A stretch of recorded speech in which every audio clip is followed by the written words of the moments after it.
వారాహి నవరాత్రులు చేస్తున్నారా? అయితే తప్పకుండా పాటించాల్సిన 10 నియమాలు ఇవే. ఆషాఢ మాసంలో వచ్చే వారాహి నవరాత్రులు అత్యంత శక్తివంతమైనవి. ఈ 9 రోజుల పాటు వారాహిదేవిని ఎరుపు రంగు వస్త్రాలు, పుష్పాలతో అలంకరించి దీపారాధన చేసి భక్తి శ్రద్ధలతో సంకల్పం చెప్పుకొని పూజించడం ద్వారా సకల దోషాలు తొలగిపోతాయి. వారాహి నవరాత్రి పూజలు తప్పక పాటించాల్సిన నియమాలు. శాకాహారం. నవరాత్రుల 9 రోజులు ఇంట్లో పూర్తిగా శాకాహారమే వండాలి. మాంసాహారం, ఉల్లి, వెల్లుల్లి వంటివి తీసుకోకూడదు. సాత్విక ఆహారం మాత్రమే తీసుకోవాలి. అఖండ దీపం.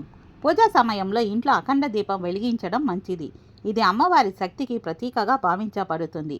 దీపం నిలకడగా వెలిగేలా చూసుకోవాలి. గణపతి పూజ. ప్రతిరోజు పూజ ప్రారంభించే ముందు పసుపుతో గణపతిని తయారు చేసి పూజ చేయడం శుభకరం. ఇది పూజ నిర్విఘ్నంగా కొనసాగడానికి సహాయపడుతుంది. నైవేద్యం. వండిన ప్రతి పదార్థాన్ని మొదట అమ్మవారికి నైవేద్యంగా సమర్పించి ఆ తరువాతే ప్రసాదంగా స్వీకరించాలి. మీకు అందుబాటులో ఉన్న పదార్థాలని నైవేద్యంగా సమర్పించవచ్చు. బెల్లం పానకం, తీపి పదార్థాలు, శనగలు, పాయసం వారాహిదేవికి ప్రీతికరమైనవి. క్రోధం. 9 రోజులు ఇతరులపై కోపాన్ని ప్రదర్శించకుండా ఉండటానికి ప్రయత్నించాలి. ప్రశాంతమైన మనసుతో పూజ చేయాలి.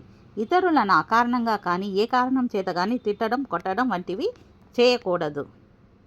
సత్యం, ధర్మం. చెడు మాట్లాడటం, ఇతరులను విమర్శించడం వంటివి మానుకొని సత్యం, ధర్మ మార్గాన్ని పాటించాలి. 9 రోజుల పాటు ఈ నియమాన్ని పాటించాలి. పరిశుభ్రత. పూజ ప్రారంభించే ముందు శుభ్రంగా స్నానం చేసి ఇంటిని కూడా శుభ్రం చేసుకోవాలి. పూజా మందిరాన్ని ఉన్నంతలో శుభ్రంగా మంగళప్రదంగా అలంకరించుకోవాలి. జపం, శ్రోత పారాయణం. వారాహిదేవి మూల మంత్రాలను జపించడం, వారాహిదేవి శ్రోతాలను పారాయణం చేయడం ద్వారా విశేష ఫలితాలను పొందవచ్చు. సంకల్పం. పూజ ప్రారంభించే ముందు మీ కోరికలను చెప్పుకుంటూ సంకల్పం చేసుకోవాలి. పూజలో కోరికను అమ్మవారి ముందు నివేదించడం ముఖ్యం. ధర్మబద్ధమైన కోరికను తీర్చుకునేందుకు ఈ నవరాత్రుల్లో అమ్మవారిని సేవించాలి. రాత్రి పూజ. కొందరు రాత్రి వేళలో, ముఖ్యంగా రాత్రి 7 గంటల నుంచి 10 గంటల మధ్య పూజించడం వల్ల విశేష ఫలితాలు కలుగుతాయని నమ్ముతారు.